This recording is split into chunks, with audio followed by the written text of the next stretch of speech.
સમાચાર વડોદરામાંથી મળી રહ્યા છે કે જ્યાં વિશ્વામિત્રી નદીના દબાણો મુદ્દે નોટિસનું અલ્ટિમેટમ પૂર્ણ થયું અને અગોરા મોલના ક્લબ હાઉસ પર ફરી વળ્યું તંત્રનું બુલડોઝર 6 જેસીબીની મદદથી ક્લબ હાઉસ તોડી પડાયું। દબાણ શાખાના અધિકારીઓ અને પોલીસની ટીમ હાજર રહી। શહેરના 13 દબાણ અંગે પાલિકાએ નોટિસ આપી હતી। નોટિસ બાદ ખુલાસાના જવાબો મુદ્દે પણ નિર્ણય લેવાશે।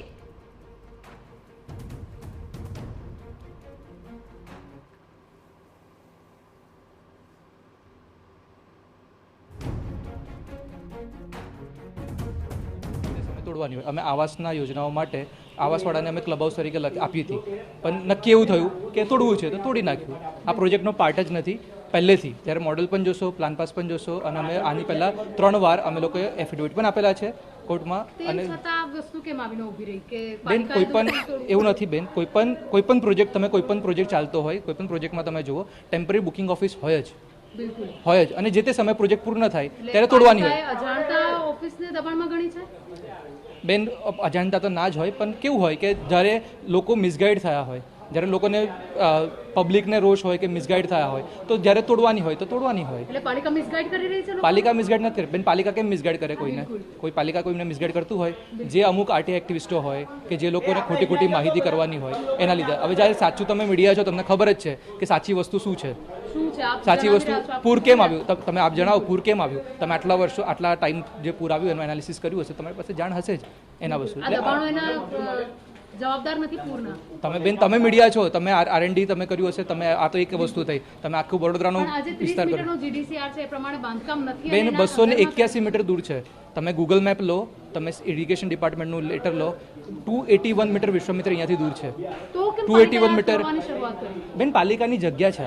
આ જગ્યા પાલિકાની જગ્યા છે, પાલિકા તોડી શકે છે, પાલિકાનું છે ને। પછી પાલિકા તોડવા માટે આવી બેન 6 વર્ષ નહીં, હજુ તો તમારે પાલિકાને જ્યારે થોડું પ્રોજેક્ટ પૂર્ણ નથી થયો ટેમ્પરરી, અને આ પીપીપી પ્રોજેક્ટ છે બેન। પહેલાં અમે પાછળ 800 મકાનો બનાવ્યા, 800 મકાન બનાવ્યા પછી આ પ્રોજેક્ટ બન્યો છે। એટલે કોઈ પણ ટેમ્પરરી બુકિંગ ઓફિસ તમે અહીંયા નહીં, આખા ગુજરાતમાં કોઈ પણ જગ્યાએ જાઓ તમે, booking office temporary booking office જ્યારે પ્રોજેક્ટ પૂર્ણ થાય ત્યારે જ તોડવાની હોય। આ બુકિંગ ઓફિસ જ છે વિવાદિત જગ્યા કહેવામાં આવી રહી હતી બેન। હવે વિવાદિત જગ્યા કહેવા માટે હવે લોકોનું શું મંતવ્ય છે અમે બદલી ના શકીએ ને। અત્યારે આ તમે બિલ્ડિંગ જોયું, તમને બિલ્ડિંગ નોટિસ મળેલી છે, તમે બિલ્ડિંગ જોયું છે। આ વસ્તુ આવાસ યોજના ક્લબ હાઉસ તરીકે યુઝ કરી શકતા હોય લોકો, પણ તોડવાનું છે તો તોડવાનું છે। અમે સાથે કોર્પોરેશનની સાથે જ છે। આજે વર્ષ પછી અમે તોડવાનું, તમારો પ્રોજેક્ટ પૂર્ણ થાય તમે તોડી નાખવાના હતા, એની જગ્યાએ આજે તોડી રહ્યા છે। એમાં કંઈ ખોટું વસ્તુ નથી।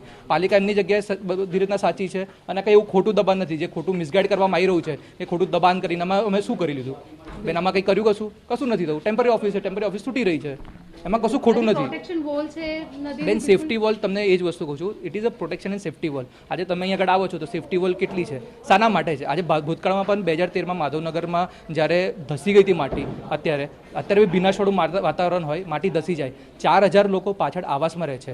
એ લોકોની સેફટી માટે આપણે આવાસ યોજના બનાવવા માટે રિટેનિંગ વોલ, સેફટી વોલ બનાવી છે। આ વોલનાથી આખું બધું બચેલું છે, માટી ધસી ના જાય, કશું પણ ના થાય, કોઈક વન્યજીવન આવી જાય, તમને જોવા જાય મગર છે અહીંયા સાફ ફરતા હોય, બધું ફરતા હોય, આજે બધાની સેફટી વોલ છે। આના લીધે કંઈ દબાણ નથી થયું, આની પર કોઈ દુકાન બનાવી છે કોઈએ? ખાલી વોલ છે, વોલના પર બેન વોલ પર પાલિકાએ રિટેનિંગ વોલ નથી શબ્દ યુઝ કર્યો, પાલિકાએ કીધું છે કે વોલ છે, બરાબર છે। એ લોકો એમની રીતના ટેકનિકલ ઓવરવ્યૂ કરી રહ્યા છે બેન, કેમ કે તોડવાની નોટિસ નથી આપેલી શાની? વોલ તોડવાની નોટિસ નથી મળેલી? વોલ તોડવાની બેન વોલ શબ્દ લખેલો છે નોટિસની અંદર, વોલની અંદર શબ્દ લખેલો છે, પણ એ લોકો પણ એમની રીતના જાંચ કરીને એમની રીતના યોગ્ય નિર્ણય લેશે। પાલિકા જે નિર્ણય લેશે સમજો, આજે પાલિકા જે પણ નિર્ણય લેતું હોય એ બધાને માન્ય હોય, દરેક વસ્તુને માન્ય હોય કે જે પણ સાચું છે થશે। અમે તો અમારો પક્ષ મૂક્યો કે આ વસ્તુ સેફટી વોલ છે। અમુક લોકો અમુક આર્ટિસ્ટો જે મિસગાઈડ કરી રહ્યા છે બધાને, એ લોકો મિસગાઈડ કરવા માટે એ લોકો ખોટી રીતના કહી રહ્યા છે કે આ વસ્તુ તોડવાથી, આ વસ્તુ તૂટવાથી, તમારે ટીવી માધ્યમથી, તમારા મીડિયા મારફતે એવું કહેવું જોઈએ કે ભાઈ આ વસ્તુ તૂટવાથી વડોદરામાં પૂર અટકતું હોય તો તોડી નાખો, પણ એના પછી આ મીડિયા તોડવાથી 4000 લોકોની જિંદગી જે છે, અહીંયા આગળ 15 થી 20 હજાર લોકો હશે, બરાબર છે, એ લોકોની લાઈફનું શું?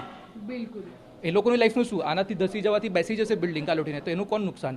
અને આજે શું લેવલનો પ્રોજેક્ટ બની છે, શું વસ્તુ બની રહી છે? આજે કોઈ પણ તમે આવાસ યોજના જોઈને જાઓ અને આવાસ યોજના જુઓ, 7 વર્ષથી આ લોકો અહીંયા આગળ રહે છે। આજે સૌથી તમને બરોડામાં સૌથી પહેલાં જ્યારે વરસાદ પડે તો સૌથી પહેલાં શું ડૂબતું હતું? ઇન્દિરાનગર, સંજયનગર, 4000 લોકો પાણીમાં રહેતા હતા। અત્યારે પૂર આવ્યું અને એ લોકો અહીંયા આગળ હોત તો સૌથી પહેલાં એ ડૂબી ગયા હોત। આજે 4 લોકો સુખી ચેનથી જીવી રહ્યા છે। તો ખોટું પોતાના માધ્યમના લીધે પોતાનો મતલબ પૂરો કરવા માટે આવું ખોટું ચલાવવું જ ના જોઈએ। ચેક સાહેબ આજે